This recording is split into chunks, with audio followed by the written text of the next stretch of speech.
Stop that running.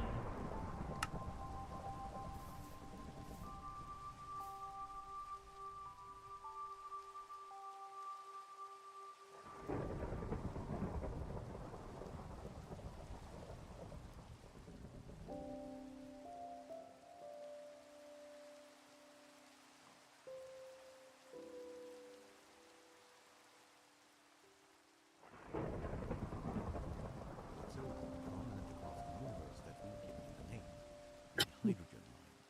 Something that beings of sufficient intelligence to capture a drifting spacecraft would no doubt be aware of as well. In human terms, it has a frequency of about 1420 megahertz, which means that each cycle of the wave has a period of about 0.7 nanoseconds Alrighty, and a corresponding length of roughly let's 29 get centimeters. started. The recipients would obviously express their measurements using something other than nanoseconds and centimeters. But what's important here is that they're measuring the same thing and that that thing never changes. The duration of one wave cycle and the distance covered during that cycle remains the same across the universe. This allows us to establish a shared unit of both time and length. We're basically telling the aliens to treat their measurement of the hyperfine transition of neutron hydrogen as 1 unit of time and 1 unit of length. That's why there's a vertical line here in the middle, which is meant to convey the concept of 1 in binary. But of course, hydrogen is merely one of many possible interpretations of this diagram. The aliens could just as easily think it's some sort of language, technology, star system, or literally anything else. To help them narrow down the list, the plaque includes 3 outline silhouettes of a man, a woman, and Pioneer 10. These illustrations were drawn to scale so the aliens can use the spacecraft's diameter as a basis for deriving the height of the 2 figures in the foreground. In human terms, that would make the man approximately 182 centimeters Babe, and the woman about 100. I'm stealing your dark oak The saplings. woman's height has been further emphasized by 2 demarcation marks What? along the right edge here. Between Saplings. them is a sequence of 4 lines In your representing chest? the number 8 in binary. Okay. The purpose of So this you know. number is to communicate to the aliens that the woman is 8 times as tall as the wavelength of the hydrogen line. In human terms, that's about 169, just like the woman's height relative to the probe's diameter. In other words, the interpretation of this as a schematic of hydrogen and the interpretation of this as an outline of the spacecraft are mutually corroborative. They provide the aliens with a means of deriving the height of this figure on the basis of 2 distinct measurements, which should help them narrow down the list of possible interpretations. At least, that was the idea. But when you actually measure the height of the couple relative to this sketch of the probe, you quickly realize they're about 10 centimeters too tall. While I have no way of confirming this, I suspect the source of this discrepancy is that the Reflect Edition Pioneer 10 is not the perfect circle. Look at my It's chest. slightly wider in this dimension than in this one, known as a major and minor axis. If we assume that this outline of the probe Where did my is chest go? oriented with a minor axis along the vertical, the relative height of the jeez. couple is indeed what you'd expect. But if that is what the Sagans and Drake intended, only 2 of the 3 antenna struts should be visible here in front. The fact that all 3 have been drawn on the plaque implies the probe is oriented with a major axis along the vertical, thereby increasing the couple's height by roughly 10 centimeters. Nevertheless, it's hardly surprising for an oversight like this to go unnoticed, given they only had 3 weeks to assemble everything, and Sagan acknowledged they could have done a better job had they not been so pressed for time. Moving on to the left side of the plaque, we find a starburst pattern of 15 straight lines emanating from a central point. This is a galactic map of pulsars that's meant to help the aliens pinpoint the solar system. Pulsars are rapidly rotating neutron stars that can easily be spotted from thousands or even millions of light years away. They're often described as cosmic clocks or lighthouses because they're not only extremely bright, but pulsate at very consistent rates.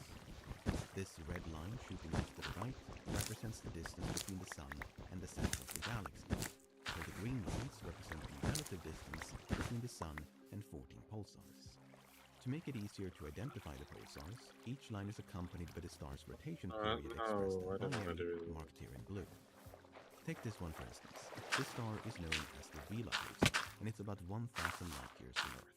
Its rotation period has been expressed in wave periods of the hydrogen line and reads Compost and he dies. 126,726,823 when translated from binary to decimal.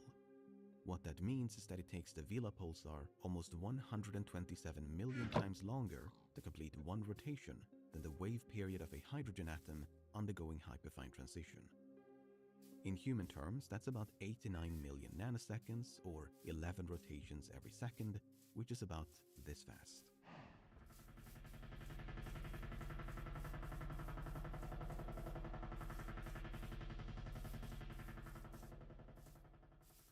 By scouring the galaxy for pulsars that match the information embedded within this map, the aliens could, theoretically, triangulate the solar system. In fact, the chart not only discloses our location in space, but also in time. As Sagan put it, where we are, when we are, and who we are. This goes back to the cosmic clock analogy, because pulsars gradually wind down at highly predictable rates. So even though the Vela pulsar will have a much slower rate of spin by the time it's observed by our hypothetical aliens, they could simply wind back the clock until its rotation period matched the one etched into the plaque. Repeating that process for at least some of the other pulsars would enable them to figure out not just from where, but also when Pioneer 10 was launched. At least, that was the idea. But when the plaque was created, the existence of pulsars had only been known for about 4 years. Astronomers have since learned a lot more about them, and they're not nearly as rare, stable, and long-lived as once believed. They can only be observed from very specific vantage points, and unpredictable speed-ups, slowdowns, and glitches challenge the cosmic clock analogy. Sagan and Drake were aware of at least some of these issues, but there was only so much they could have foreseen with the limited data available at the time. In fact, there was such great uncertainty regarding the distance of some of the featured pulsars that they added these breaks in the lines, indicating they're based on rough estimates rather than exact figures. Finally, on the bottom of the plaque, we find a plain schematic of the solar system. These binary numbers represent the orbital distance of each planet, expressed Does every mob want to fuck with you and you're just trying to do some boring shit? Between the Sun and Mercury. For instance, for those watching, this is going to be pretty boring when I'm just kind of terraforming while watching your YouTube video. Further away than 10% of the distance between the Sun and Mercury. The obvious problem with this approach is that it requires the recipients to already be familiar with the solar system. Otherwise, 1/10 of the distance between the Sun and Mercury is completely meaningless. We might as well expect them to be familiar with kilometers or miles. To quote the creators of the plaque, there is no way for this unit of length to be deciphered in the message. It's unclear why the Sagans and Drake knowingly used an indecipherable unit of length when they had already gone through the trouble of creating a universal yardstick with the schematic of hydrogen. My best guess is that the wavelength of a state-shifting hydrogen atom was simply too small a unit to represent interplanetary distances, and the resulting binary strings became too long to neatly fit on the plaque. Again, they only had 3 weeks to deal with this. Last but not least, the trajectory of the spacecraft has been traced with an arrow, and the probe's main antenna is pointing it home.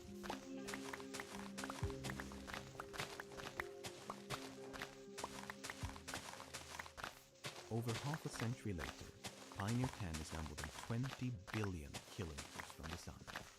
That might sound like a lot, especially given how I just emphasized that number, but it's only about 3 times further away than Pluto, and it takes less than a day for a light beam to cover the same distance.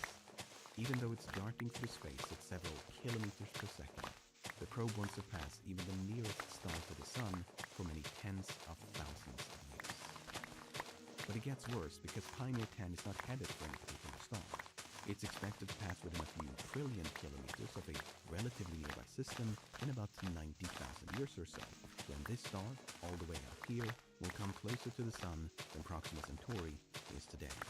While an exoplanet has yet to be detected around this star, if one does exist, and that planet just so happens to be inhabited by intelligent beings in possession of technology that allows them to detect a perfectly silent and practically invisible speck gently gliding by their system at a distance greater than 1,000 times the orbit of Pluto, then yeah, maybe they'll see it. A nearly identical probe was launched in 1973 known as Pioneer 11, and it was outfitted with the exact same plaque as Pioneer 10. Much like its predecessor, Pioneer 11 was just kind of hurtled into deep space with no particular target in mind. While a chance encounter with another planetary system is not impossible, even across timescales of many billions of years, Sagan and Drake believed it was more likely for the probes to be scooped up by an alien spaceship traveling between the stars. Some studies have shown that space is, in fact, a tiny bit big. It's very easy to criticize the Pioneer flags. Any message designed to be understood by beings of which we know nothing about will unavoidably rely upon assumptions that could easily be false. Will the aliens understand the meaning of an arrow? Will they comprehend the binary notation? Will they even grasp the concept of conveying information using two-dimensional pictograms? While questions like these are perfectly valid, they're ultimately quite pointless because the answer is always the same. We don't know. We don't know what the aliens look like, how they think, or even if they exist. For those curious, this is the newest video on Lemmy Knows YouTube channel. Like, I forgot how to spell it. He hasn't posted recently until recently, and so far it's a banger. Derelict spacecraft from the dead of space will be stumped by an interstellar cave. While many believe the recipients will be nothing like us, we could just as easily have a lot in common. After all, we share the same universe and are therefore shaped and bound by the same physical laws of nature. In fact, that's what some people fear the most, that the aliens could be just like us, that they could inflict upon us what we inflict upon members of our species.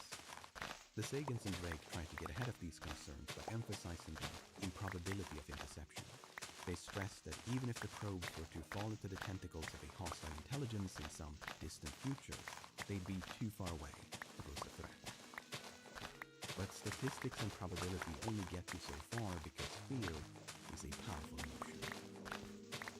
And may I say, so that we can have a somewhat warmer and livelier conversation as this meeting goes on, I can conceive of no nightmare as terrifying as What is establishing such like old communication recordings just with the inherently so-called scary? superior, or if you wish, advanced technology in outer space.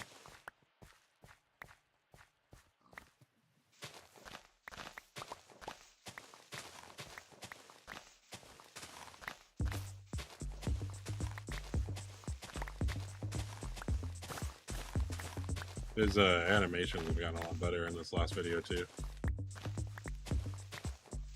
It looks like he's just talking about messages A we year send into after the space. launch of Pioneer 11, the Arecibo Radio Observatory, located deep within the jungles of Puerto Rico, received a major facelift. The telescope was not only resurfaced to greatly increase its sensitivity, but also outfitted with a powerful transmitter. As it happens, the man in charge of the research center overseeing the facility was none other than Frank Drake. To celebrate the telescope's upgraded capabilities, Drake's assistant, Jane Allen, suggested they transmit an interstellar message during the upcoming rededication ceremony. Unlike the tangible Pioneer plaques, the Arecibo message had to be communicated using invisible radio waves. Drake had previously experimented with the idea of transmitting an image coded in binary, and with the help of some colleagues and graduate students, he came up with this. Now, this may not look like much, but if we fill in all the zeros with black squares and all the ones with white squares, a highly pixelated image will emerge. I'll explain the different parts in just a moment, but first, it's important to understand how an image like this is converted into radio waves. It starts with a grid that in this case is 23 columns wide and 73 rows tall for a total of 1,679 cells. We then fill in the cells needed to create the image. Because the image is composed of only two shades, black and white, that means it's binary, and each cell can also be described as a binary digit, or bit for short. By convention, binary code is expressed using zeros and ones, but it works just as well with two different shapes, two different colors, two different rocks, or literally any combination of two contrasting values. In fact, that's why binary code is so frequently used to write interstellar messages. It's not because aliens are guaranteed to understand it. No, it's simply one of the least complicated methods of conveying information that we can imagine. Chinese is composed of thousands of characters, English has 26 letters, while decimal demands 10 unique numerals. Binary only requires 2. Not 2 letters, not 2 symbols, literally just 2 of something, which we call bits. For instance, instead of black and white squares, we could just as easily express this bitmap using 2 different frequencies. If a cell is black, that's one frequency. If it's white, that's another. There you go, that's all there's to it.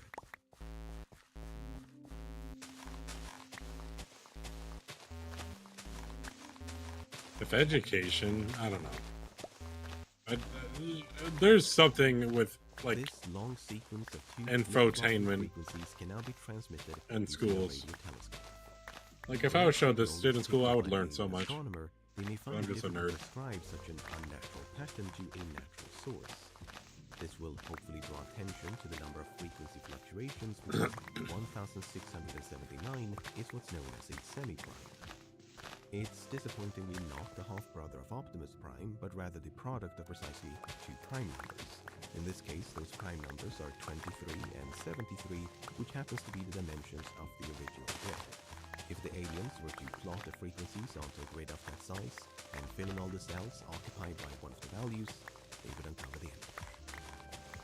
As for the contents of the message, it starts off easy enough with the numbers 1 through 10 expressed in binary and written from right to left.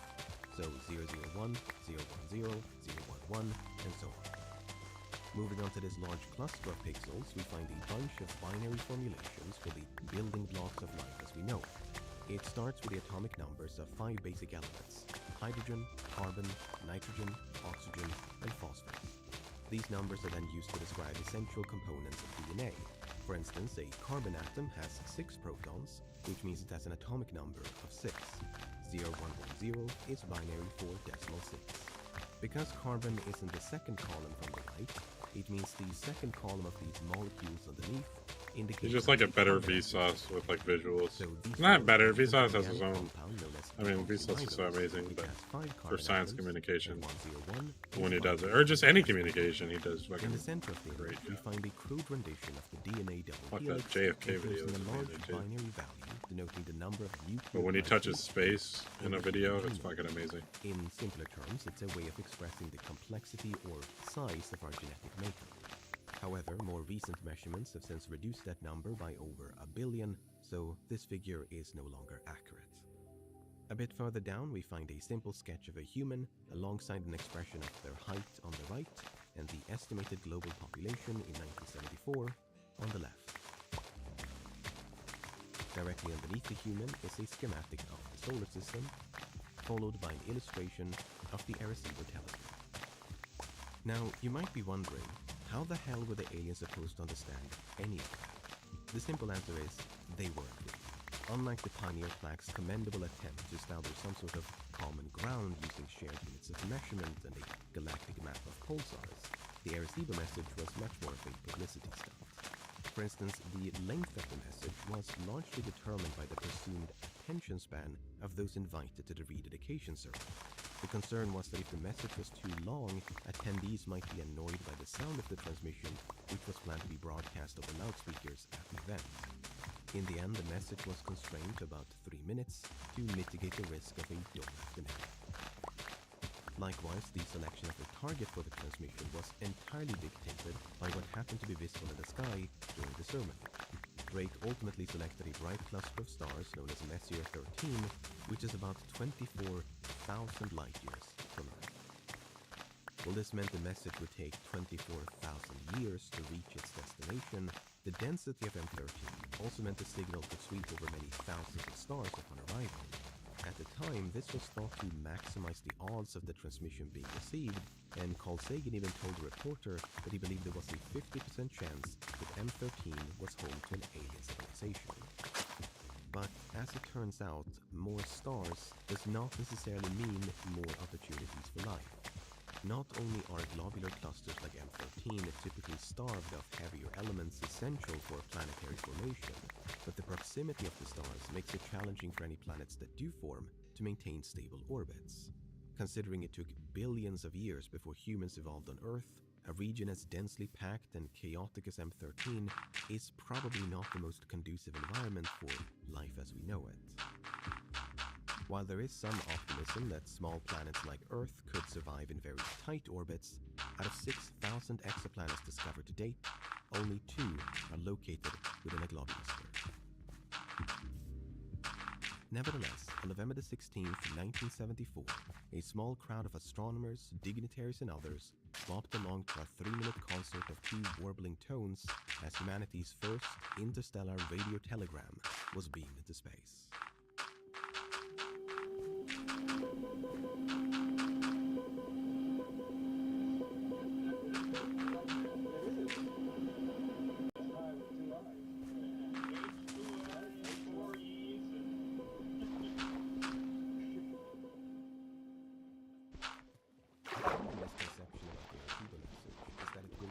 Its target because the telescope was aimed at the position of M13 at the time of transmission rather than where it will be in 24,000 years. In reality, when Drake crunched the numbers back in 1974, he realized that the cluster is so enormous and slow-moving that even if they aimed the telescope at its location at the time, the message would simply strike slightly off-center rather than bullseye.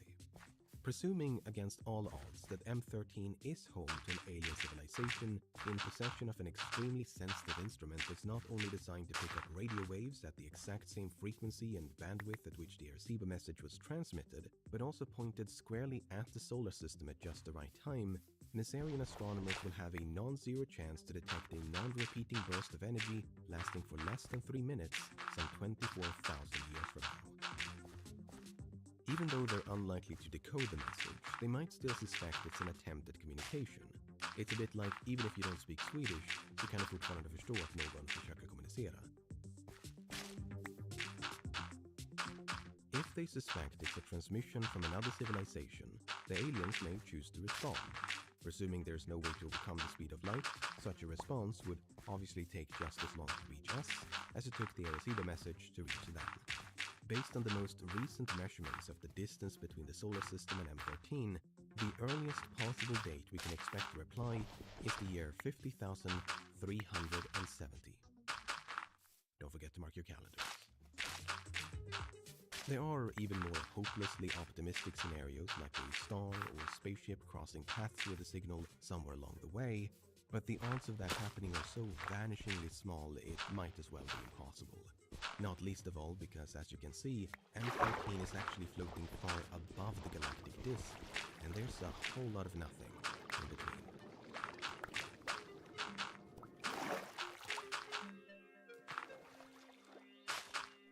But once again, these astronomical improbabilities were not enough to allay concerns of an alien invasion. A prominent radio astronomer in Britain at the time, Sir Martin Ryle, feared the Arecibo message might attract a more advanced civilization seeking to colonize the Earth and mine its resources. He took issue with the fact that a small group of people had transmitted a message that could endanger all of humanity and called for an international discussion in advance of any future transmissions. While these concerns largely fell on deaf ears at the time, Ryle was far from the only one urging caution. While the target star cluster in this instance is so far away that no reply would be received for 48,000 years, the temptation will be great to send more messages to closer stars. Have we really thought through the possible consequences of calling ourselves to the attention of a civilization superior to our own?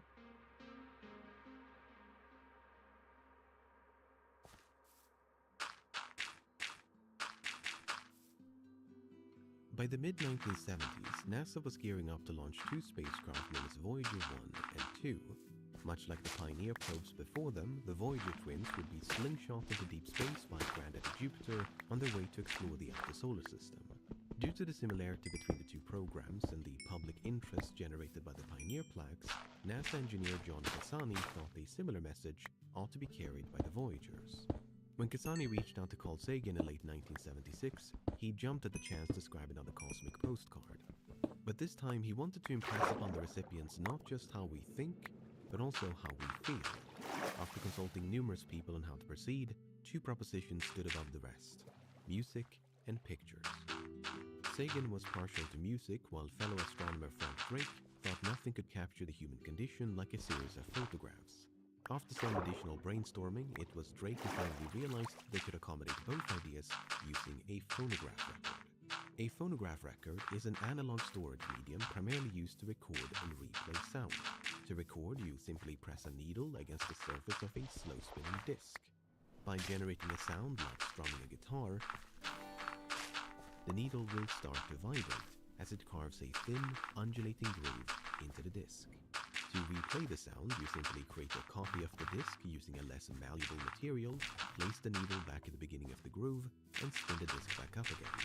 As the needle collides with the hundreds of microscopic indentations in the groove, it generates the same vibrations used to create it. When those vibrations reach your ears, you'll hear a guitar being strummed. The process is a bit... Dude, his animations are so crazy now. Honestly, not by much.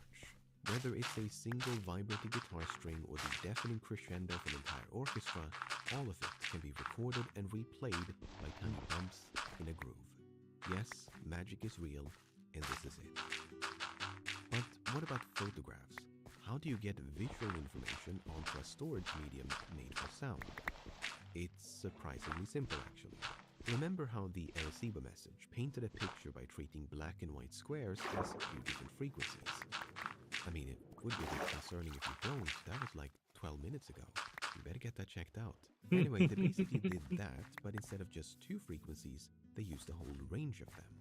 Take a gradient like this, for instance. If we assign a low frequency to black and a high frequency to white, then every shade of gray in between will be mapped to a corresponding frequency of sound.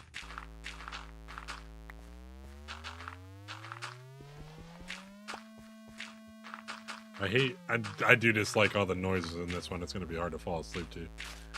All the weird noises. And I know it's probably weird as a viewer too. An entire photograph becomes trivial. Already watching the YouTube For instance, video. This is a black and white image of Mercury that's actually on the record. All we have to do is scan every pixel in this image, one by one, column by column, and translate every shade of gray into its audible equivalent.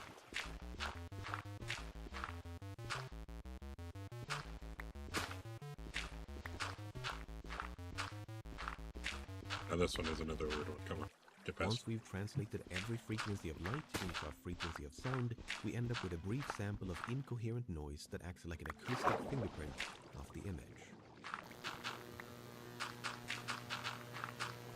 Yeah, I'm just gonna turn it down for now. What the fuck? Signals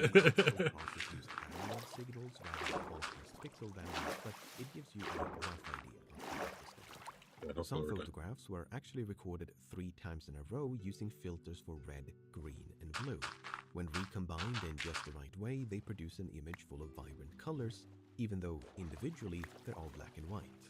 Again, magic is real. In an effort to save space, they also recorded 2 simultaneous streams of images into the same groove. This was accomplished by using the side-to-side motion of the needle to record one stream, and the up and down motion to record another. The end result was this echoey stereo sound of 2 image streams playing at once.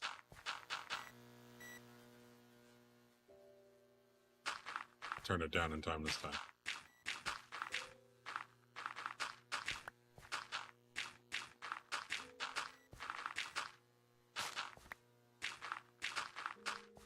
To provide the aliens with the best possible chance of decoding this cryptic disc of gold-plated copper, the record's aluminum cover was engraved with some basic instructions.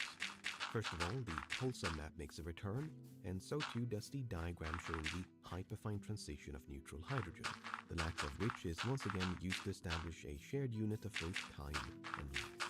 Near the top left, we find an overhead view of the record, circumscribed by a binary number.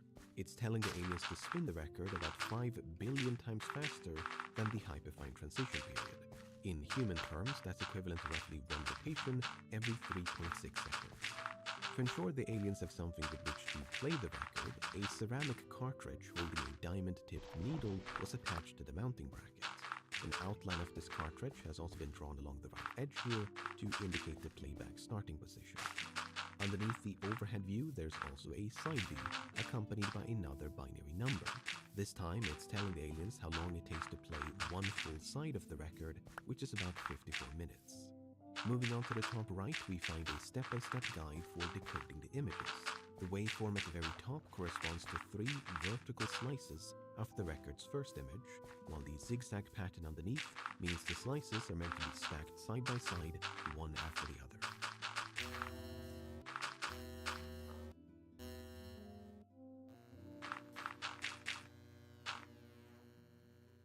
As we already know, this angelic symphony of beeps and buzzings are mapped to different shades of grey according to a very specific translation scheme, a scheme the aliens are meant to reverse engineer with the help of these binary numbers. There are 3 slices labeled 1, 2, 3, and each one corresponds to roughly 8 milliseconds of audio. A full image is 512 slices wide and should form a rectangular shape with a 4:3 aspect ratio. Simple as that. On the off chance that the aliens should somehow be confused by these crystal clear instructions, the record's first image has also been outlined here at the bottom to show them what it's supposed to look like when properly decoded.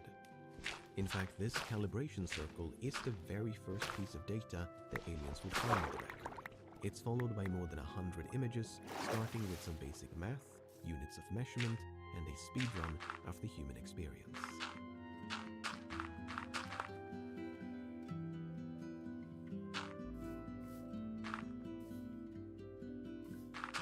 The sequence ends with this image of a violin floating above a page of musical notation.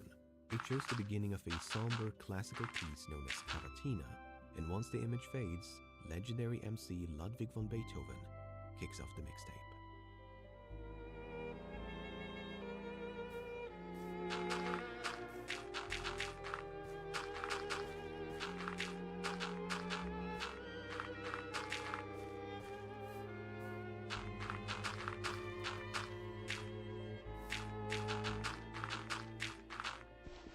But the minutes-long performance of Cavatina only plays for a few seconds before it's interrupted by even more beeps and buzzings. You see, 6 additional images were squeezed onto the record at the very last moment, including a written statement by then President of the United States, Jimmy Carter, and a tedious listing of nearly 100 members of Congress. This bureaucratic theme then segues back into audio with a speech by then Secretary General of the United Nations, Kurt Waldheim. As the Secretary General of the United Nations, an organization of 147 member states who represent almost all of the human inhabitants of the planet Earth, I send greetings on behalf of the people of our planet. We step out of our solar system into the universe seeking only peace and friendship, to teach if we are called upon, to be taught if we are fortunate.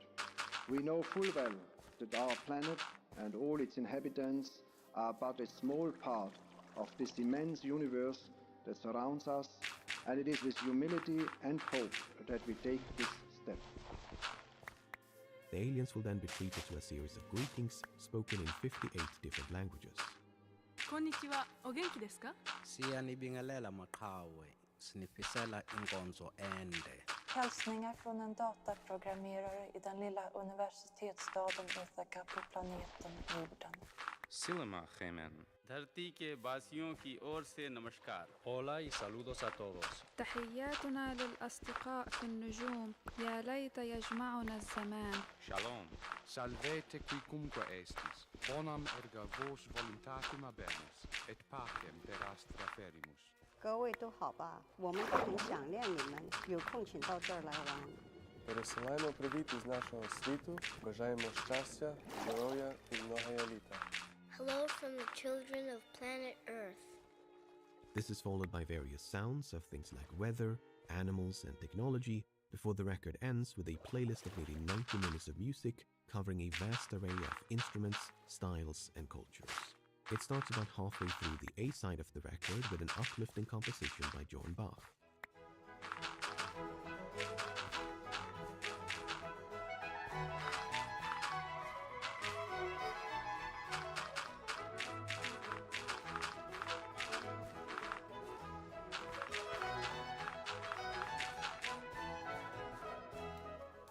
After another 9 tracks, including a famous American rock single and many obscure folk songs from around the world, the music picks up again on the record's B-side with another banger by Joan Bach.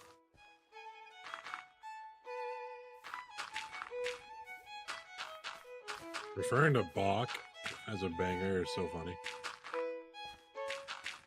After nearly an hour's worth of additional music from countries like Germany, Peru, Russia, China, and India, just to name a few, the golden record comes to a significant end with a full rendition of Beethoven's Cavatina.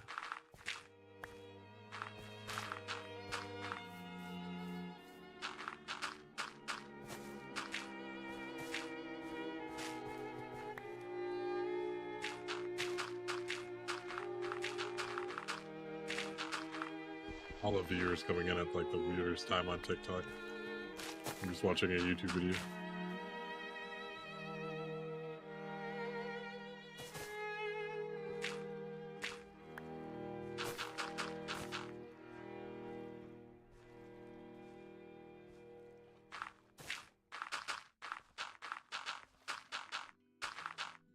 Nearly half a century later, Voyager 1 is now the most distant spacecraft ever launched.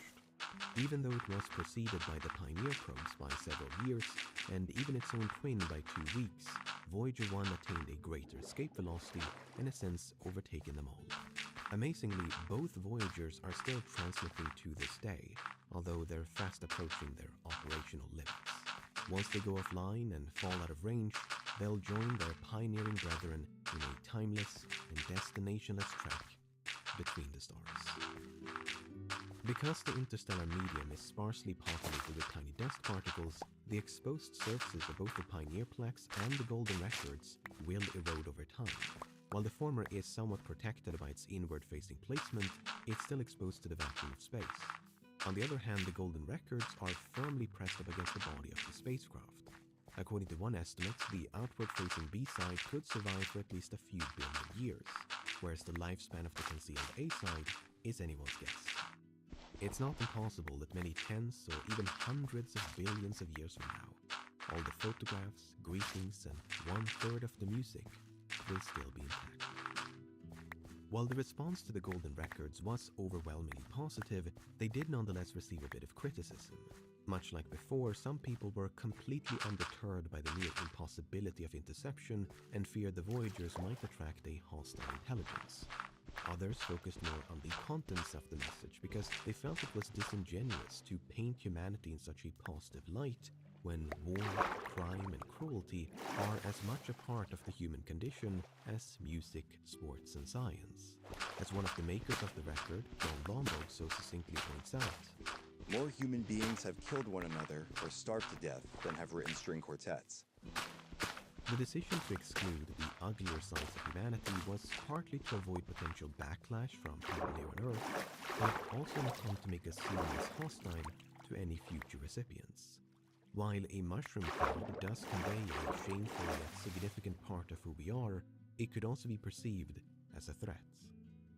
On the other hand, the exclusion of such imagery could by itself be quite revealing, as we expose our casual willingness to deceive through tactful omission.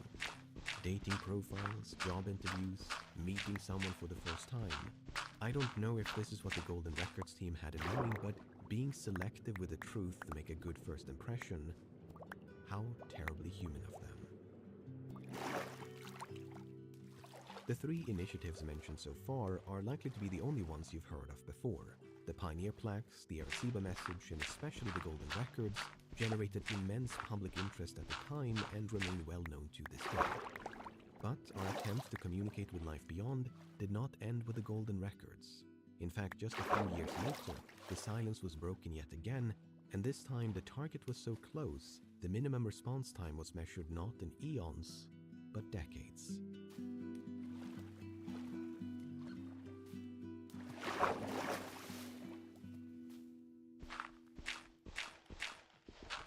In early 1983, Japanese publishing company Shueisha was looking for ways to commemorate the 15th anniversary of their most popular manga anthology magazine known as Weekly Shonen Jump. Due to the recent success of the film E.T. by Steven Spielberg and the fact that 1983 had been declared the World Communications Year by the United Nations, they decided to launch a competition dubbed Call to the Cosmos. The prize was a trip across the Pacific to visit a large radio telescope in Stanford, California, from which a message would be transmitted to a nearby star system.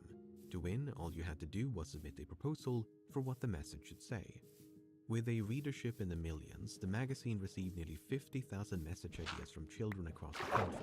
These were then compiled into one abbreviated message, and 15 lucky winners were selected to tag along on the trip. For the selection of a transmission target, the organizers turned to two radio astronomers named Masaki Morimoto and Hisashi Hirabayashi. They eventually chose the star Altair because it's very bright and relatively close.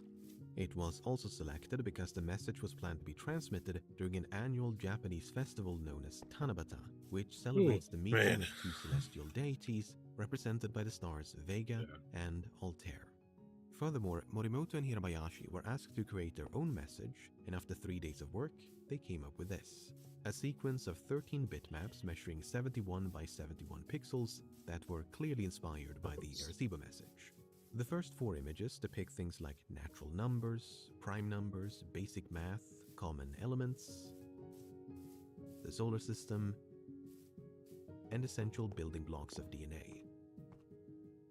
The next 8 illustrate the evolution of life from simple organisms to jellyfish, fish, amphibians, dinosaurs. We did it. Apparently not Bigfoot, a family of humans, and a close-up of a woman's face. The final bitmap depicts a crude illustration of the Stanford radio telescope alongside information like its radius, wavelength of the transmission, and total number of bits in the message. We also find the word toast written in plain English. According to Hirabayashi, during the 3-day stint when he and Morimoto conceived of these images, they weren't necessarily sober the whole way through. This may or may not have influenced their decision to include the Japanese and English word for toast, equated to the chemical formula for ethanol. Because Weekly Shonen Jump targets a young demographic, the magazine tried to clean this up a bit by reframing what was clearly an afterthought by two half-drunk astronomers as a toast between Japan and the United States. Nevertheless, for about an hour on August 15th, 1983, the 13 bitmaps and an audio recording of the abridged fan-submitted greetings were beamed towards Altair. こんにちは、こんにちは、こんにちは。こちらは太陽系第3番目の惑星、地球です。この電波は青い宇宙船地球号からまだ会ったことのない友達、ET のあなたたちへ平和と友好の願いを込めて送信されました。この計画をして日本という国の多くの子供たちからメッセージが寄せられました。私たちの地球はもうすぐ新しい世紀を迎えます。その21世紀にはあなたたちと会えるかもしれません。だからさようならは言いません。もう一度友情の挨拶を送ります。こんにちは、こんにちは、こんにちは。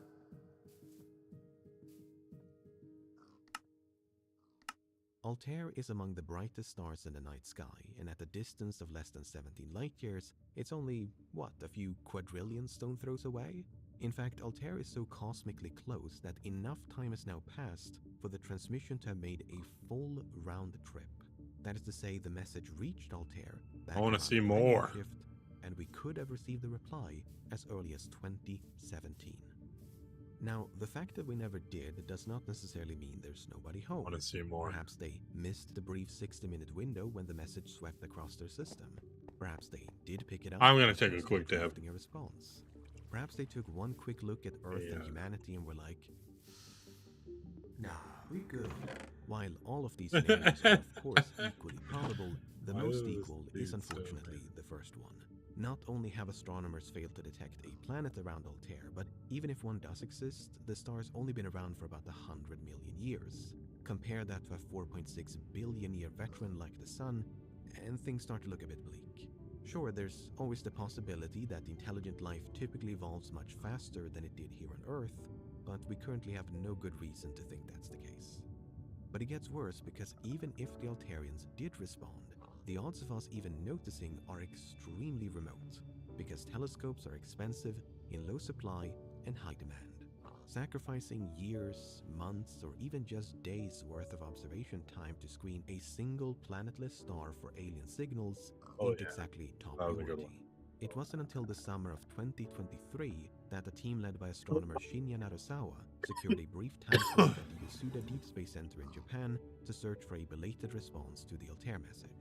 Scheduled once again to coincide with the Oh, annual yeah. Tanabata Festival, the search began late in the evening on August the 22nd and lasted for a grand total of 60 minutes. Remaining optimistic, Narasawa told reporters the following morning that they wouldn't immediately know if an alien signal had been detected because it would take a long time to analyze the terabytes of collected data. But given the lack of updates since then, I wouldn't keep my hopes up on this one. If nothing else, the message to Altair was received loud and clear by thousands of children across Japan. In fact, Call to the Cosmos seems to have had a bit of a rippling effect because a whole series of messages designed by Japanese children would later be transmitted for several years in a row. But before we get to all of that, we're going to take a brief detour into the dazzling world of censorship.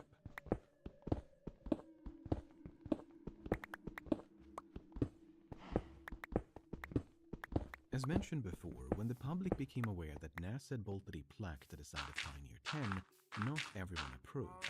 But it wasn't just about the risk of attracting dangerous aliens, it was also about modesty. You see, some people were absolutely mortified to learn that the plaques featured line drawings of two naked humans engaged in the scandalous act of standing there. I must say, I was shocked by the blatant display of both male and female sex organs on the front page of the Los Angeles Times. Surely, this type of sexual exploitation is below the standards our community has come to expect from the Times. Isn't it bad enough that we must tolerate the bombardment of pornography through the media of film and smut magazines? Isn't it bad enough that our own space agency officials have found it necessary to spread this filth even beyond our own solar system? As amusing as that is, the controversy surrounding the plaque's nudity has been somewhat exaggerated over the years. These puritanical takes were muted and few, to quote Carl Sagan, and it's genuinely difficult to find examples like the one you just heard. There were a handful of reductive headlines, and some newspapers opted for the Barbie and Ken doll treatment, but the vast majority published the full, uncensored image and barely even mentioned the couple. In fact, some criticized the plaques not for showing the human form, but for not showing enough. More specifically, people took issue with the complete absence of visible female genitalia, considering that no such neutering had been applied to the man. It's unclear if the lack of anatomical detail on the lower half of the woman was demanded by prudish NASA officials or a decision made by the Sagans themselves. Conflicting accounts makes it difficult to know exactly who's to blame. Nevertheless, when it came time to select material for the Golden Records a few years later, these concerns flared up again. Fearing a repeat of the previous debacle, NASA religiously vetted every song, soundbite and image that Sagan and co sought to include. They ultimately rejected a nude photograph of a young man and a pregnant woman intended to show both human anatomy and procreation. The reason I'm bringing this up is because in 1986, an American artist by the name of Joe Davis decided to fight back against all this pearl-clutching with a project known as Poetica Vaginal. With the help of a few ballerinas and other volunteers, Davis used a custom-made device to record, how do I put this? Contractions from within the female reproductive system. Those pressure oscillations were then artistically manipulated to create something that's meant to resemble human speech. I don't want to hear that. The fuck?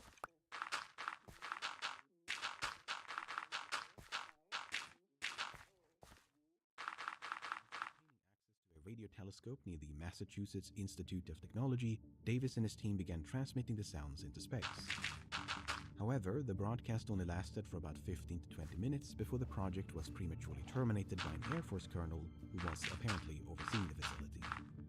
Nevertheless, according to Davis, those few minutes were enough to transmit brief snippets of audio to each of the 4 selected targets.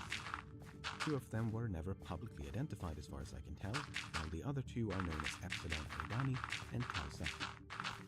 Epsilon Eridani is home to one confirmed planet with a mass nearly identical to that of Jupiter. While additional planets could exist, including ones that resemble Earth, Eridani is a relative newcomer to the Milky Way family and approximately 500 million years young. On the other hand, Tau Ceti is certifiably ancient. Its precise age remains unclear, but it's definitely older than the Sun and home to not just 1 but 4 confirmed planets. On top of that, there's a slim chance that 2 of them are grazing the inner and outer bounds of the habitable zone. that being the distance from the star at which water could remain liquid on the surface of an Earth-like planet. Unfortunately, both of these stars are surrounded by immense belts of debris, not unlike the asteroid and Kuiper belts in the solar system. The difference is that Epsilon Eridani and Tau Ceti retain asteroidal and cometary populations many times greater than what currently orbits the Sun. While this makes perfect sense for a youngster like Eridani, it's a lot more concerning for a galactic grandparent like Tau Ceti. It implies that something is either preventing that material from coalescing into planets across billions of years, or that the system has suffered a recent cascade of instability. In either case, more stuff almost certainly means more impact events, like the one that nearly wiped out dinosaurs. But even if we optimistically assume that none of that's a problem, the mass and size of the planets orbiting Tau Ceti are highly uncertain. There's a good chance they have less in common with Earth, and more so with Uranus and Neptune. But even if that isn't the case, the chemical makeup of Tau Ceti appears to be quite different from the Sun, suggesting its planets are composed of materials quite different from those that spawned life in the solar system.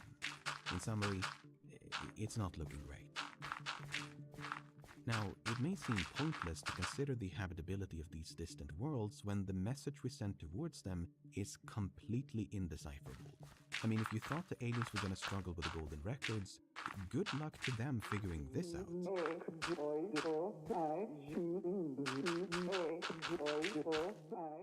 But just like the Arecibo message, the artificial nature of the signal is a message in and of itself.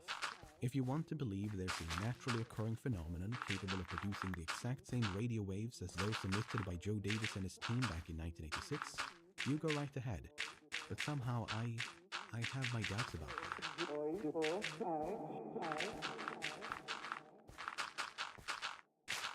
Presuming the message was received and correctly identified as a technosignature, we could have received a reply from the Eridanians as early as 2007, or the Cetinites as early as 2010.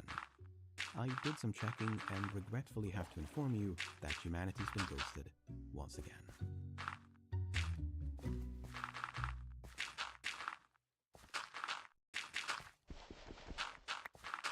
About a decade after the message to Altair, the National Space Development Agency of Japan began hosting an annual space camp event for young children known as the Cosmic Caller. Students could choose from a bunch of different activities over the course of multiple days, including a class on how to write and send interstellar messages. In fact, one of the astronomers invited to lecture at these events was none other than Hisashi Hirabayashi, one of the creators of the Altair message.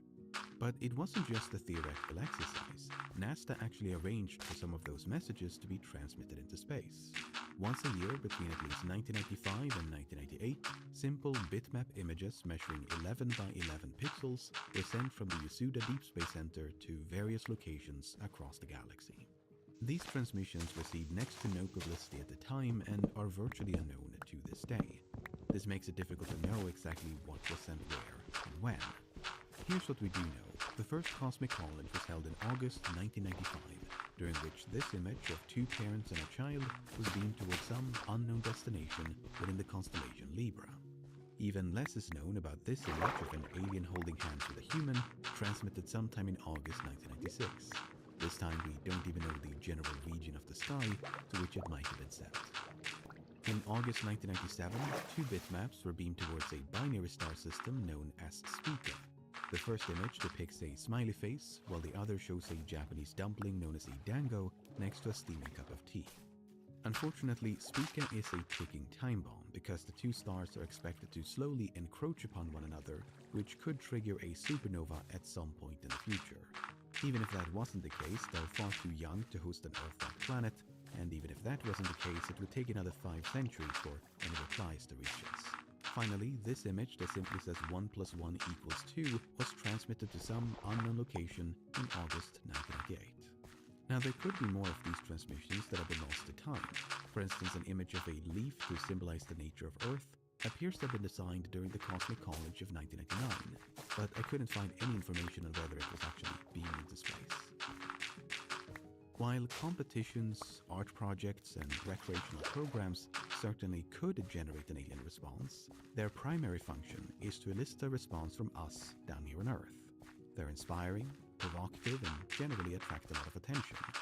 So it was only a matter of time before someone came along and began charging a fee.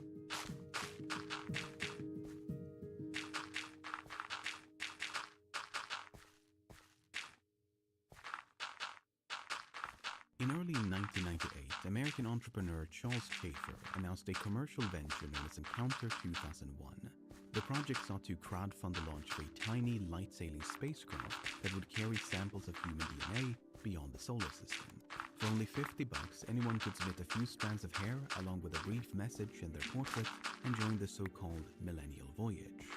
Market analysis by Schaefer and his team projected sales of anywhere between 1.5 and 4.5 million tickets before the launch date. If those figures seem a bit optimistic, they were nothing compared to the expectations of their customers. Me and my girlfriend can't have children, and in a deep philosophical way, this may be one way for my genetic makeup to live on, with a minute chance that it might be recovered by another species and we might be recreated, and I could fall in love with my girlfriend all over again on another planet. This idea that aliens might one day use your DNA to clone your body was surprisingly prevalent. For instance, the greeting submitted by renowned science fiction author Sir Arthur C. Clarke simply read, "Farewell, my clone." While the Millennial Voyage was the project's main objective, they also promised to beam participants' greetings into space ahead of the launch using a radio telescope, a side project that would come to be known as the Cosmic Calls. By spring of 1999, some 43,000 people had signed up for Encounter 2001, including two Canadian astrophysicists named Yvon Detil and Stéphane Demas. Detil and Demas had been given the task of creating what's known as a primer. A primer attempts to gradually introduce the recipients to more complex ideas using some sort of step-by-step process. For instance, the primer to the message told hair were the 13 bitmaps sent alongside the far more complicated greeting in Japanese. Detil and Demas did something similar for the Cosmic Calls. They created a primer composed of 23 bitmaps, and this first one starts off by listing the 10 digits of our decimal system using 3 different notations: unary, binary, and decimal. An idea they appear to have lifted from this image from the Golden Records, which did almost the exact same thing. But there is of course one very noticeable difference. The one from the Golden Records uses the familiar glyphs of Arabic numerals, whereas the primer to the Cosmic Calls uses these alien-looking symbols. That's because Detil and Demas decided to create their own rudimentary language of sorts. Now, this might seem like an odd choice because whether, say, a 2 looks like this or like this, it's not going to make any difference to the recipients. But it's not about readability, it's about redundancy.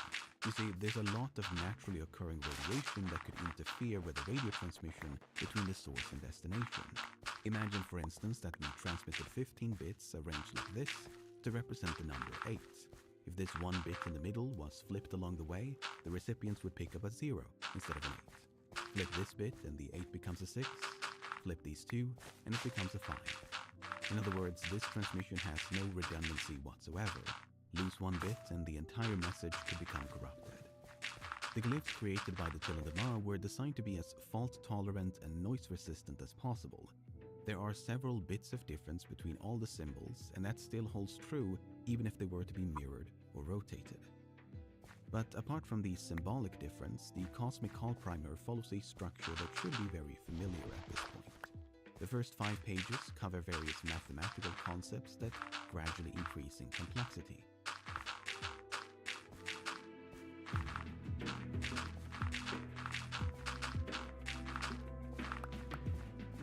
The next 6 delve into chemistry and physics, including a schematic of the solar system.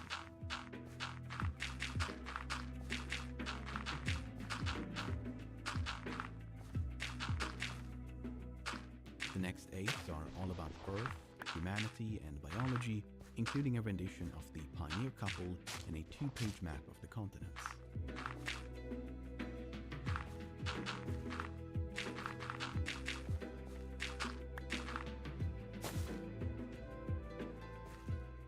Page 21 contains information about the transmission and telescope, while page 22 brags about our cosmological knowledge, like the age of the universe.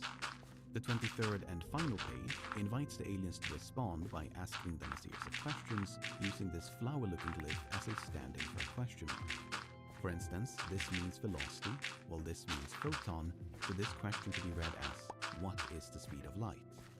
But how could the aliens possibly know that these symbols mean question, velocity, and photon? Well, it all comes down to that first page of numbers to which everything else is anchored. The aliens would start by hypothesizing that these 10 symbols represent 10 digits in a base 10 numeral system. With that assumption locked in place, they'd move on to the next page and find 1 something 1 equals 2. Okay, so they now suspect that this symbol represents addition and make similar assumptions regarding subtraction, multiplication, and division.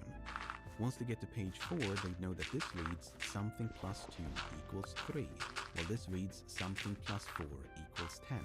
Given that the same symbol is used to represent one off from what I wanted to not the finish. same value, they might suspect that this is a placeholder for a variable quantity. In other words, this variable represents something unknown, a bit like a question mark, emphasized by this symbol off to the left. By gradually introducing new symbols alongside familiar ones in such a way that logic and process of elimination can be used to fill in the blanks, it creates a lot of mutual corroboration between the pages. By page 8, they'd be introduced to the concepts of time and length via hydrogen, followed by velocity and photons via the speed of light. To be clear, there's still plenty of room for confusion and misinterpretation, not least of all because a few typos did actually slip through the cracks. For instance, according to this line on the 7th page, uranium is said to have 116 neutrons, but there is no such element. The lightest known isotope of uranium has 122 neutrons, and the most abundant here on Earth has 146, which is probably what they meant. But even if the primer had been flawless, there's only so much hand-holding one can do when you don't even know if the recipients have hands. In addition to the primer, the language created by the Tillinema was used to write a message about the Millennial Voyage. This was followed by a copy of the Arecibo message, greetings by the staff at Encounter 2001, as well as the 43,000 names and greetings from people around the world. With assistance from prominent Russian astronomer Alexander Zaitsev, Schaefer and his team then obtained access to the Yupatoria Deep Space Center in southern Ukraine, and the first cosmic call began broadcasting on May the 24th, 1999. Greetings from Terra, or Earth, the third planet in the Sol system. As a member of the human race, I would like to extend goodwill to you and your race. Give us a couple 100,000 years before you plan to visit us, please. Right now, we would have to run around saying, excuse the mess. I hope the International Space Station program will succeed. I hope peaceful universe, and I hope we can find friends in the universe. This message comes from 5th grade students of Earth, the third planet from the Sun and part of the Milky Way galaxy. We are peaceful humans. Please answer. There is life and diversity everywhere you look on our world. I hope the same is true on your world. Life should be common and treasured. Caution. We humans are a confusing and confused group of bipeds. We need guidance and desperately seek help for our very survival. We offer versatility, curiosity, humor, fear, and love. Unlike many previous initiatives, which received very little attention from the press and public, the Cosmic Calls were a global phenomenon. In fact, the project received so much attention that officials at the National Space Agency of Ukraine got a bit spooked. The plan was to beam the message to 4 nearby star systems, but after the first transmission on May the 24th, Ukrainian officials suddenly shut the whole thing down. According to Zaitsev, rumors had begun circulating that the reason Encounter 2001 were using the Yevpatoria Deep Space Center was because they'd been denied access to American facilities out of concern it might be dangerous to transmit messages into space. In reality, other radio observatories like Arecibo were simply not available on the dates requested. It had nothing to do with malevolent aliens. Zaitsev spent over a month explaining this to the agency before Schaefer and his team were allowed to resume broadcasting on the last day of June. The first target was 16 Cygni A, a sun-like star that's part of a ternary system. In other words, it's a system of 3 stars, with Cygni A being encircled by a small red dwarf labeled C, and together they orbit another sun-like star labeled B that's nearly 6 times farther away than Voyager 1 is from the Sun. While Cygni B does have one confirmed planet, It's an enormous gas giant that patrols the entire habitable zone, making it impossible for an Earth-like planet within that region to maintain a stable orbit. While the transmission was specifically directed at Cygni A, Nice. the situation doesn't improve much because, as far as we know, it doesn't. Thought it was have any Bug planets. Rock. What was it called for Instead, Java? It's orbited by Cygni C at about twice the distance between the Sun and Pluto. It's definitely possible for an Earth-like planet to be sandwiched between them, but it all comes down to the precise orbit of Cygni C, which is currently unknown. The second target was Gliese 746, a binary system composed of a Sun-like Goddamn. primary and a smaller companion, of which very little is Getting a known. lot done. The distance between them is less than that between the Sun and Mercury, so there's no chance of finding an Earth-like planet in a stable orbit around either one. However, there is such a thing as circumbinary planets that orbit two stars at once. With a system as tightly bound as Gliese 746, there's plenty of space for such a planet to exist, but so far, nothing. The third target was 15 Sagittae. It could be described as a binary system because Sagittae A is orbited by this tiny companion labeled B, but Sagittae B is what's known as a brown dwarf that falls somewhere between a planet and a star. It's dozens of times more massive than all the planets in the solar system combined, but still not quite massive enough to shine like a star. Apart from Sagittae B, no other bodies have been detected, and the system is a bit on the younger side at approximately 2.5 billion years old. Finally, the fourth target was Gliese 777A, a Sun-like star that is once again encircled by a red dwarf companion. Except this time the two are separated by such an enormous distance that it takes them upwards of 100,000 years to complete an orbit. Nevertheless, the target was 777A, and it's home to 3 confirmed planets. 2 of them are many times more massive than Earth and are practically hugging the star, while the third is a bit more massive than Jupiter and is much further away. In between them lies the habitable zone, which does appear to be stable enough to host an Earth-like planet, but none have been detected to date. While all of these stars are within the general solar neighborhood, we still have to wait until the 22nd century until any response could relativistically be received. A fact that might come as a disappointment to some of you, but no doubt a relief to others. You see, it's not that I'm paranoid. I feel that there will be many civilizations that want to be our friends. However, it only takes one with a contrary point of view to ruin our day, our existence. Before people start sending signals into space on my behalf, I'd like them to ask for my permission. But it wasn't just the general public. A growing number of experts have begun to question the ethics and wisdom of deliberate communication attempts. Among them was Carl Sagan, who as early as 1983 began arguing in favor of listening rather than sending. Not so much because he feared invasion, but because he felt that contacting aliens was premature. He wrote that it is not yet clear that we have anything particularly interesting to say due to what he described as our backward status. In other words, a baby civilization like humanity probably won't have much to offer one that's been around for millions or billions of years, so we should prioritize intelligence gathering before we start shouting at the sky. But astronomers like Alexander Zaitsev strongly disagreed with that position, essentially arguing that we must not give in to fear of the unknown.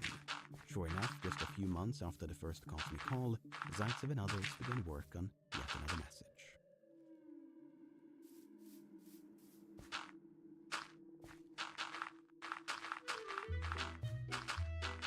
In early 2000, a youth community center in Moscow was preparing to host a festival to celebrate the new millennium.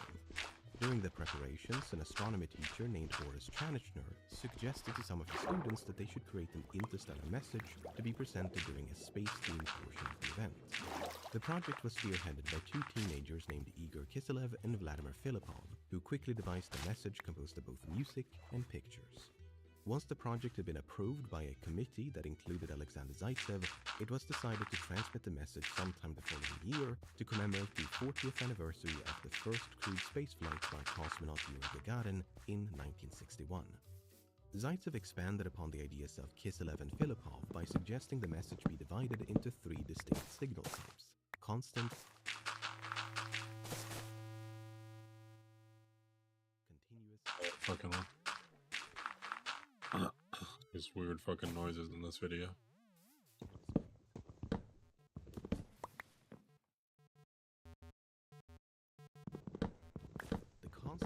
signal would be sent first to let the aliens know they've picked up something strange.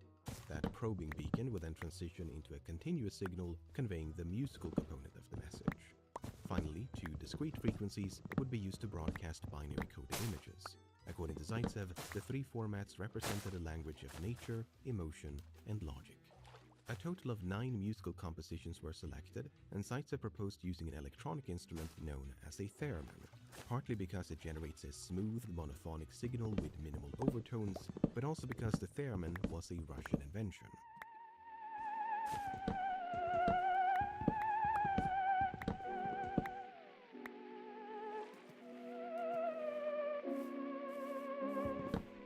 Such a good video.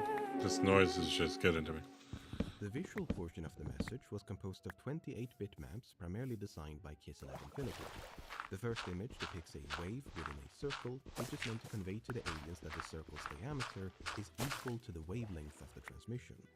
If they correctly make that guess, the next image is meant to be scaled so that this circle, with a human face in the center, matches the diameter of the circle from the previous image. Doing so would enable them to decode other components, like how this wavelength corresponds to a spectral absorption line of water. Without going into too much detail here, it's meant to highlight the significance of water to life here on Earth. While some of the illustrations try to convey information using science and logic, a lot of it was artistically motivated. Life inhabits the ocean, land, and atmosphere, represented by dolphins, humans, and birds, that the aliens will of course have no chance of deciphering. The 10 circles along the edge, numbered 1 through 10, not only symbolize our use of a base 10 numeral system, but also correspond to the next 10 images. The first of which is this side view of our galaxy with an arrow pointing at us. The second is a schematic of the solar system. The third gets a bit closer. The fourth gets closer still. Then there's a family, a house, and a close-up of a person.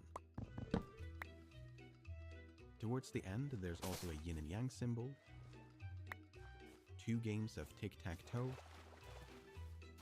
and an illustration of the telescope used to transmit the message.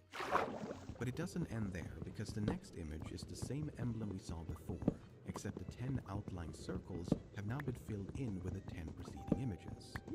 Exactly why they're laid out in this circular pattern in this particular order, or even what function it all serves, I couldn't tell you. But again, the emblem was intended to be both informational and artistic. Following the emblem sequence, the next 3 images contain some text written in both Russian and English. Approximately 1,000 students between the ages of 13 and 18 participated in the project, and this is an extreme abbreviation of their many proposed greetings. It very innocently ends with, "We wish you peace and love." Signed by the children from the earth. The final 12-bit maps depict illustrations that we've already seen, each one captioned with a brief description in both Russian and English. They're meant to function as a sort of dictionary with the hopelessly optimistic goal of teaching the aliens how to read the aforementioned greeting. The 3 components of the message, starting with the probing signal, followed by the music and the 28-bit maps, were then transmitted from the Eupatoria Deep Space Center on August the 29th, 2001.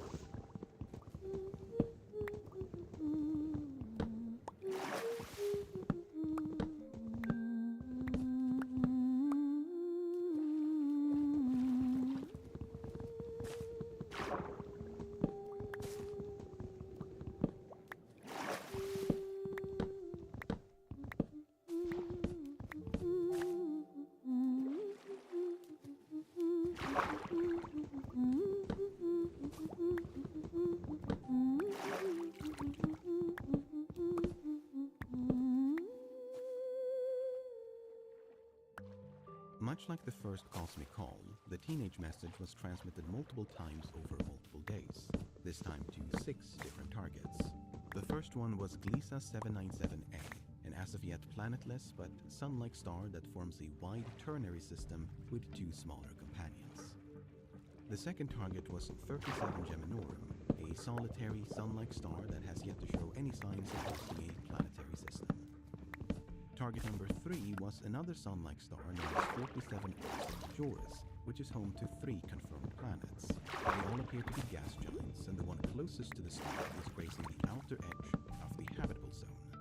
Because it's more than twice the mass of Jupiter, its immense gravity renders nearly the whole outer half of the habitable zone completely off limits. An Earth-like planet within this region simply wouldn't be able to keep a stable orbit. But if such a planet were to be located further inwards, things look a lot more optimistic. The 4th target was Gliese 547a. Once again, it's a Sun-like star that forms a wide binary system with a small brown dwarf companion. Apart from that, no planet as of yet. Target number 5 was yet another Sun-like star known as Gliese 327 with no confirmed planets. It does, however, show signs of being surrounded by either one or multiple belts of debris, but the precise mass, composition, and extent of this debris remains to be seen. Finally, the 6th target was Gliese 788. It is yet another solar analog with neither stellar nor planetary companions. All but one of the targets are more than 50 light-years away, so the minimum response time is over a century. The one exception is 47 Ursae Majoris at 45 light-years, so we could hear back from the Majorans as early as 2092.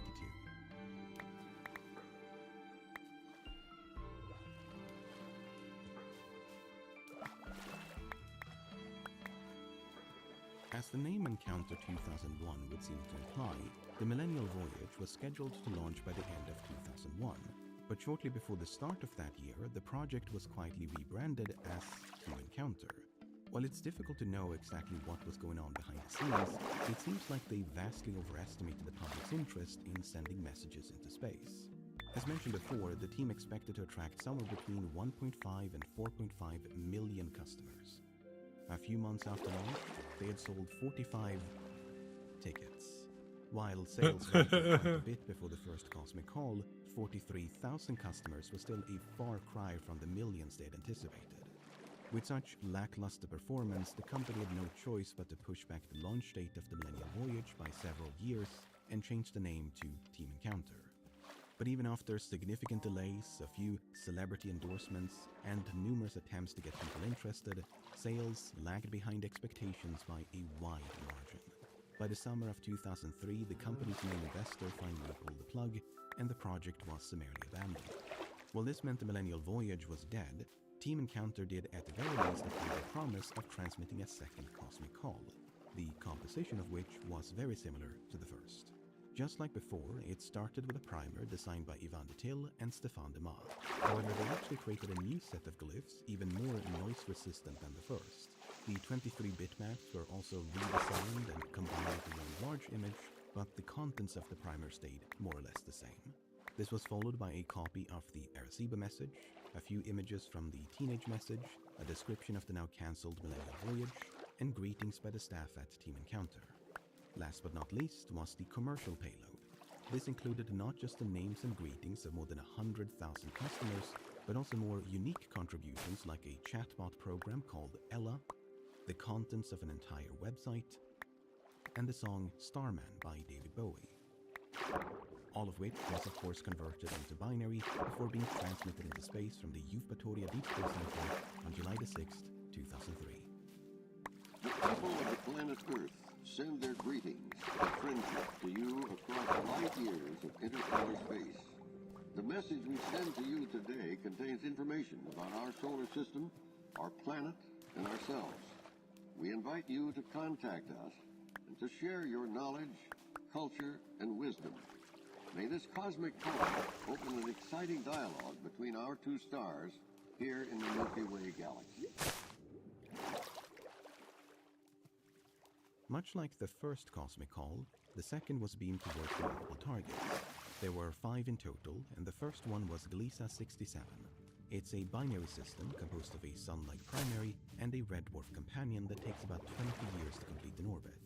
While neither one is known to harbor any planets, and the distance between them is less than that between the Sun and Jupiter at closest approach, they're still far enough apart for an Earth-like planet within their respective habitable zones to maintain a stable orbit.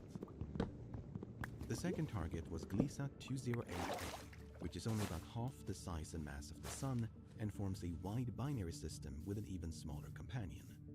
No planets as of yet, and it could be as young as 500 million years, which would make it unlikely to host a spacefaring civilization. Target number 3 was 55 Cancri A, a star that's a bit fainter and colder than the Sun, with a distant red dwarf companion. It's the host of 5 confirmed planets, with the 4th one, dubbed Harriet, orbiting within the habitable zone. Now, because Harriet's mass is at least 3 times that of Neptune, it's not a very likely candidate for life as we know it. But it's not inconceivable for life to have emerged on an Earth-like moon in orbit around Harriet. Not only that, but it is possible for an Earth-like planet to maintain a stable orbit within the outer half of the habitable zone, although simulations suggest that such a planet is far more likely to have formed just outside of it. The 4th target was 47 Ursae Majoris, which was previously the target of the Teenage Message, making this the first time we've signaled the same star more than once. Finally, the 5th target was Gliese 49, which has a lot in common with the 2nd target. It's a red dwarf about half the size and mass of the Sun that probably forms an extremely wide binary system with an even smaller companion. While a planet with a mass of more than 5 times that of Earth has been detected around the primary, it's unlikely to be habitable due to its proximity to the star. But even if that wasn't the case, the system is probably too young to host a communicative civilization in the first place. Nevertheless, Gliese 49 is the least distant of the 5 targets at 32 light-years, meaning any potential replies could reach us no sooner than 2067. Now, 2 years after the second cosmic call, in the small European Republic of San Marino, Hungarian astronomer Ivan Olmar proposed a 10-point scale for quantifying the risk of interstellar messages. According to this scale, a transmission like the Arecibo message carries a risk of 8, which is characterized as a far-reaching threat to humanity. Meanwhile, the 2 cosmic calls and the teenage message supposedly carry a risk of 7, giving them a threat level of high. While the risk factor is partially determined by objective metrics like signal strength and duration, it's also based on the contents of a message. This makes the San Marino scale inherently subjective, and it also fails to consider other crucial factors like the distance to and habitability of the target. That being said, the creation of the San Marino scale is a fascinating development because it highlights just how contentious the transmission debate had become.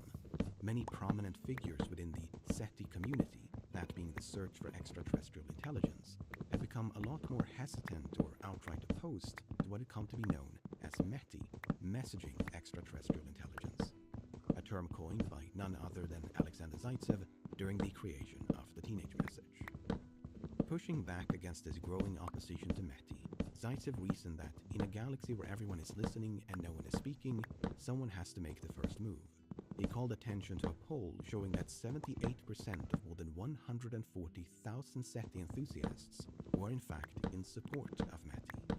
What he doesn't mention is that over half of those same respondents were still unsure if the aliens they were hoping to contact were more likely to be friendly or hostile.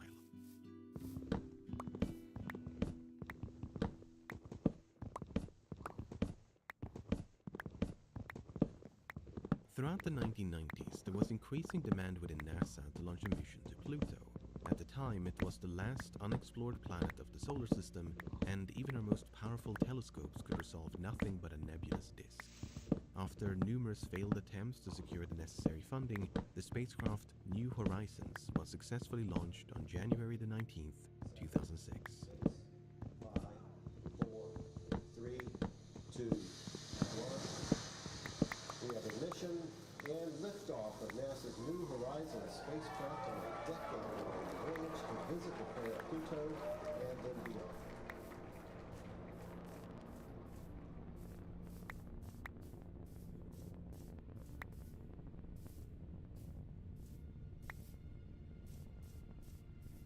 After borrowing some extra speed from the almighty Jupiter, New Horizons finally caught up with Pluto in 2015.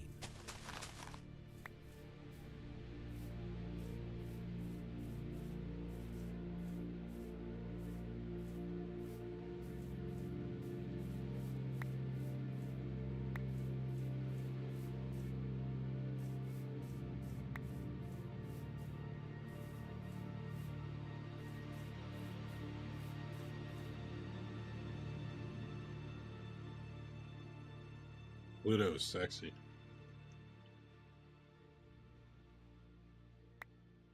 At the time of the launch, Pluto was still recognized as a planet, but only 7 months into the mission, it was reclassified by the International Astronomical Union as a dwarf planet, a decision that remains somewhat controversial to this day. Although strictly semantically speaking, a dwarf planet is still a planet. It's right there in the name. Anyway, much like the Pioneer and Voyager probes, New Horizons continued on into deep space, destined to leave the solar system and roam the galaxy. Yet, unlike its predecessors, it does not carry a message. According to lead scientist Alan Stern, the inclusion of a plaque was brought up during the planning stages, but he ultimately rejected that proposal out of concern it might spark some sort of controversy that could take focus away from the mission. Not unlike what happened back in the 70s when actual adult human beings realized that underneath our clothes is not more clothes. Given that New Horizons was but the latest in a long series of failed attempts to launch a mission to Pluto, Stern did not want to risk yet another delay, or worse. But as stern might have been regarding a deliberate message, he was not opposed to the inclusion of 9 symbolic items described as mementos placed within the nooks and crannies of the spacecraft. The most significant of which was this aluminum canister containing the ashes of Clyde Tombaugh, the American astronomer who discovered Pluto in 1930.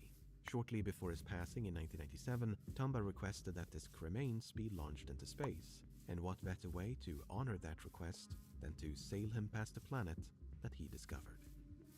The other 8 mementos included 2 flags of the United States, 2 state quarters, one from Maryland and one from Florida, honoring the states in which the probe was built and launched, a chunk of Spaceship One paying tribute to the first successful crewed spaceflight by a private company, Alrighty, that might be it. a postage stamp describing Pluto as the only planet not yet explored, an off-the-shelf CD on the port side loaded with the names of more than 400,000 people who signed up during an online campaign, and another CD on the starboard side loaded with notes and photographs of people responsible for designing, building, and launching New Horizons. According to Stern, these artifacts were more efforts of the heart than the head, and were intended for us here on Earth, not whomever might stumble upon the probe in the distant future. In fact, commercial CDs degrade over time and become unreadable within decades or a few centuries at most. Although those 50 or so blocks more that way. Environment, not a spacecraft floating through the vacuum of space while being shielded from a lot of otherwise damaging ultraviolet radiation by a thermal blanket. Somehow, longevity estimates for a CD being stored in those conditions never came up in the search results. Anyway, the lack of a deliberate physical message bothered some people enough that in 2013, one of the makers of the Golden Records, John terraforming part, because this is going to take so much dirt. The idea was for people around the world. We should go here. I'll leave that there. That'd be nice. Well, there was a lot of public support for the project, and Alan Stern was open to the idea. The One Earth message never materialized. After a failed Kickstarter campaign in 2017, Lomberg stated in 2020 that NASA had initially said yes, but later changed their minds. Even if the project had succeeded, the One Earth message would have been no less symbolic than the 9 mementos because just like a compact disc, computer memory degrades over time. Even in the most optimistic of circumstances, we're talking centuries, possibly a few millennia at best. While it is a bit disappointing that no deliberate, lasting message was included with New Horizons, let's not forget that the probe itself is a message. One that would provide any recipients with immediate confirmation that they're not alone. Although that's presuming, of course, the probe is ever found. As I'm recording this, New Horizons has not been directed towards any particular star system, but that could change in the future.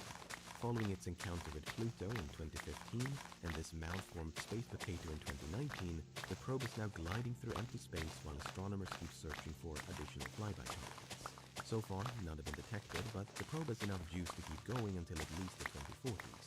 So, a few decades from now, shortly before it runs out of power, NASA could choose to steer the probe towards the star system in its general direction of travel. While such a course-corrected voyage would still take untold eons and humanity could be long gone by the time it arrives, I think it would be quite exciting to know that one of our foremost ambassadors was headed for something rather than nothing.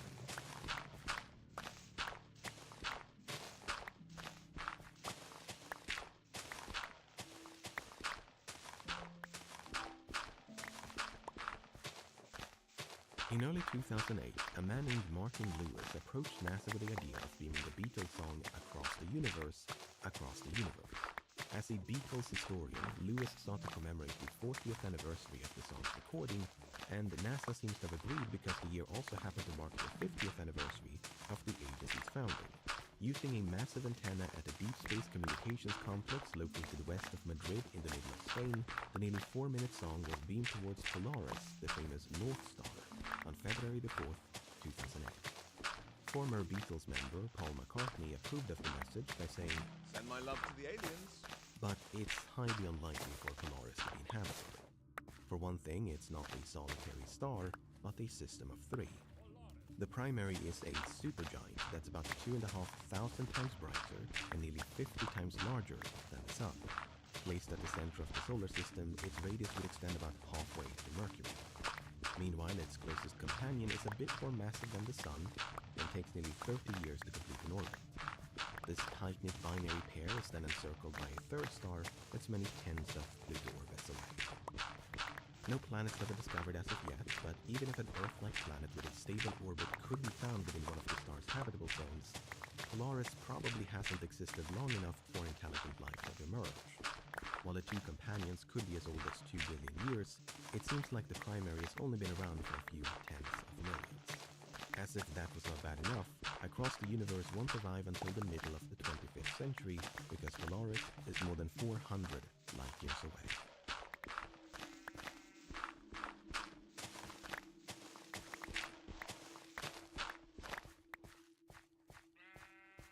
In the spring of 2008, the brand Doritos launched a campaign in the United Kingdom called You Make It, We Play It. The idea was for members of the public to create a short commercial about Doritos, and the winning entry would not only be played on national television, but also beamed into space.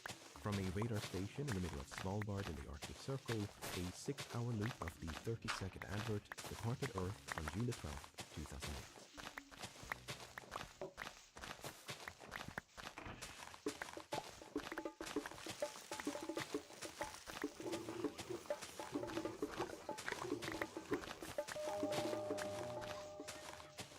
The target was once again 47 Ursa Majoris, meaning we've now dispatched 3 separate messages to this singular star.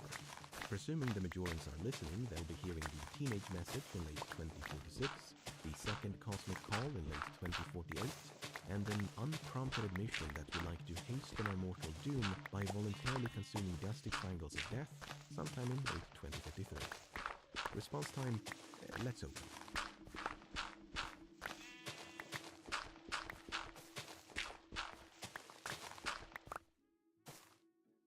In the summer of 2008, a now-defunct social media platform named Bebo launched a project known as A Message from Earth. It primarily functioned as a publicity stunt to advertise the website, and like so many initiatives before it, crowdsourced the creation of a message by inviting its users to submit text and images. Some untold number of submissions, and several months later, the 501 most upvoted entries were beamed into space from the Eupatoria Deep Space Center on October 9th, 2008. Our bodies are made of bones. We have senses: smell, taste, sight, and touch. Without any of these things, we wouldn't live. I love television. We watch animated cartoons and real-life drama on it. I could sit and watch television all day. I wish I could be alive to see the day contact between the two worlds is made. I've been born way too early. Considering that this was open to the internet, I strongly suspect many messages were a lot less sanitized than what we just heard. But since participation required you to be logged in and Bebo went offline in 2013, very little of a message from Earth has been preserved. Nevertheless, the target was a red dwarf known as Gliese 581. That's a lot smaller, lighter, fainter, and colder than the Sun. What this means is that an Earth-like planet within this system has to orbit very close to its star to receive the same amount of energy as the Earth. So close, in fact, that the outer edge of the habitable zone around Gliese 581 is closer than Mercury is to the Sun by a wide margin. With planets orbiting so close, it makes them vulnerable to flaring events, and it just so happens that red dwarfs have a penchant for sudden bursts of radiation. Not only can these eruptions have a sterilizing effect on nearby planets, but if there's one thing that life on Earth does not appreciate, it's sudden and dramatic changes to the climate. Not that we would know anything about that now, would we?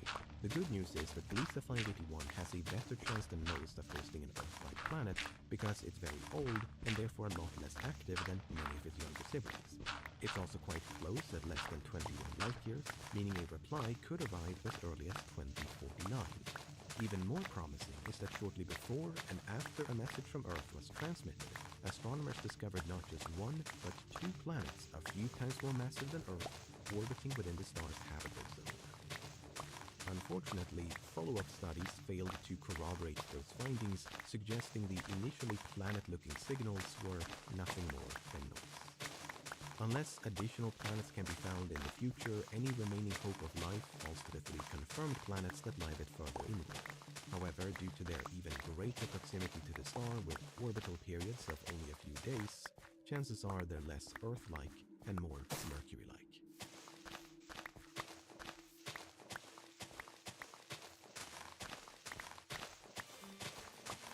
To commemorate the 400th anniversary of astronomical contributions made by Galileo Galilei and Johannes Kepler in 1609, the United Nations, along with the International Astronomical Union, declared 2009 the International Year of Astronomy. Unsure of how best to celebrate this milestone, a representative of the Australian government reached out to a popular science magazine known as Cosmos. The magazine's editor-in-chief, Wilson Da Silva, suggested they transmit an interstellar message during an upcoming annual event known as National Science Week.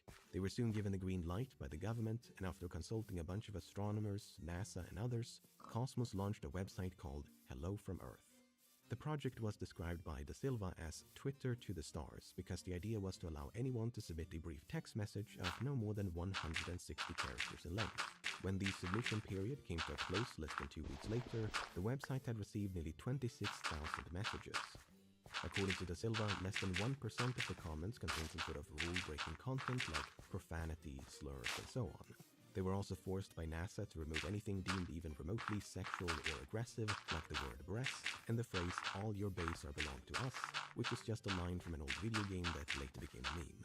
As someone who's old enough to have been around back when this meme was still popular, this might be one of the most depressing things I've ever had to explain in a video.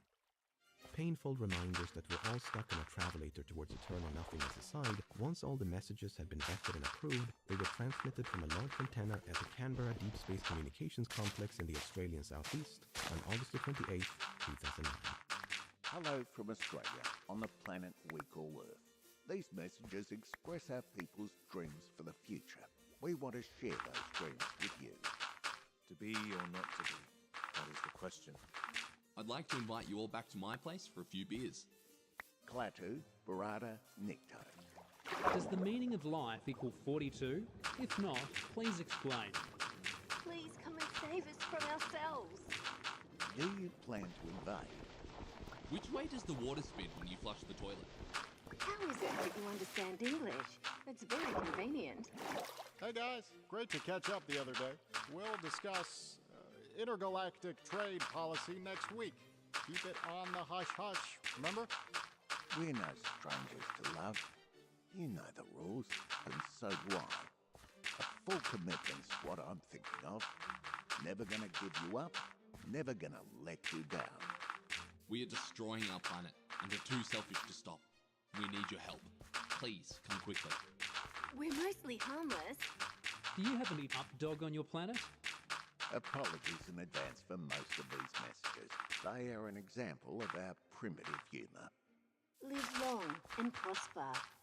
Hello from planet Earth. Much like a message from Earth, Hello from Earth was also directed towards the nearby red dwarf, Gliese 581. As mentioned before, observations conducted back then suggested the presence of 2 planets within the star's habitable zone, but those findings have since been refuted. Nevertheless, Gliese 581 is now the second star to be signaled more than once, after 47 Ursae Majoris. While the International Year of Astronomy was primarily dedicated to Galileo and Kepler, 2009 also marked the 35th anniversary of the Arecibo message, something that American artist Joe Davis decided to celebrate in his own unique way.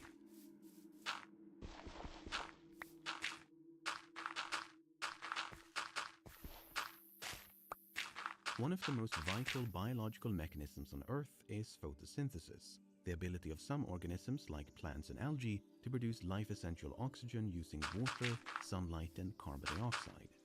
Now, a crucial component of photosynthesis is a special molecule known as rubisco. Rubisco is what's known as a protein, or more specifically an enzyme, that's been around for billions of years.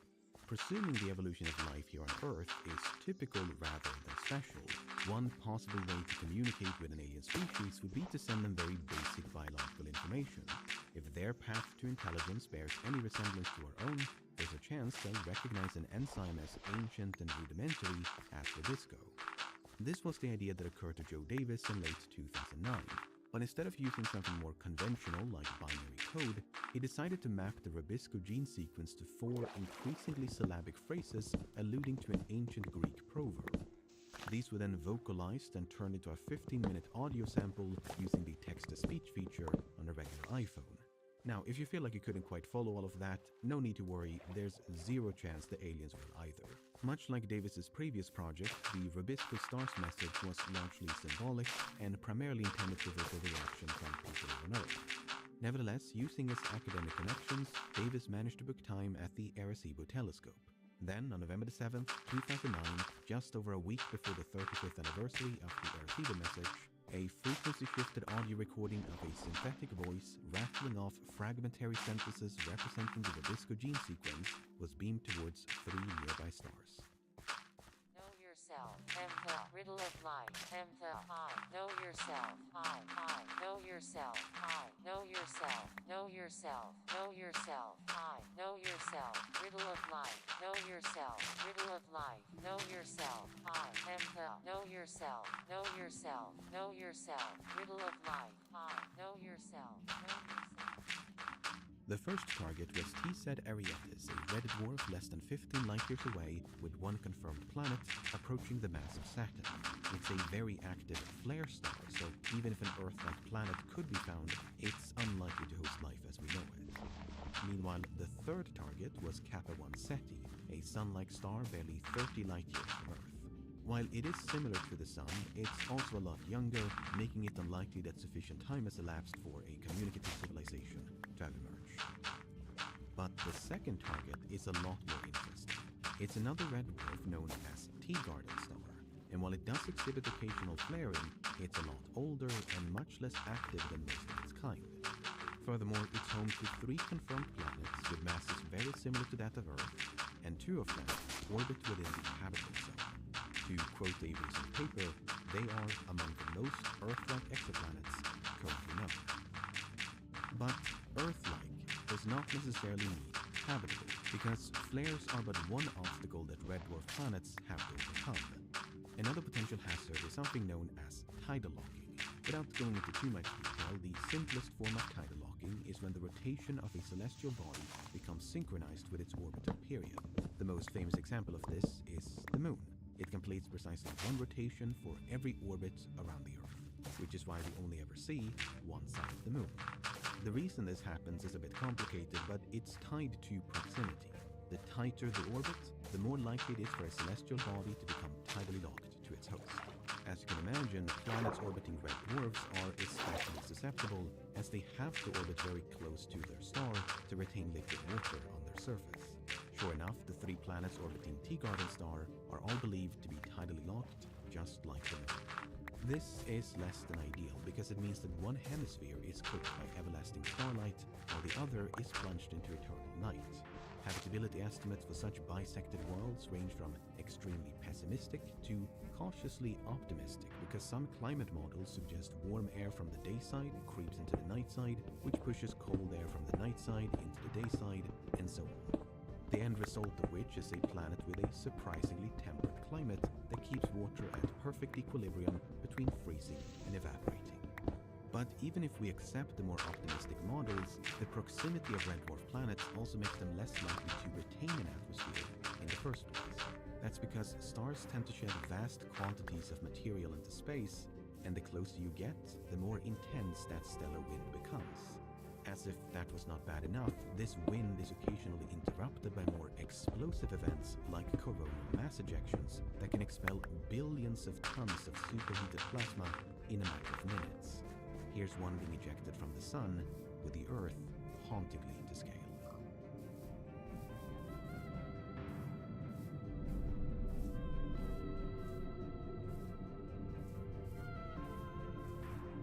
In the case of Teegarden star, the two innermost planets are between 9 and 15 times closer than Mercury is to the Sun. It only takes them 11 and 5 days respectively to complete an orbit. According to one recent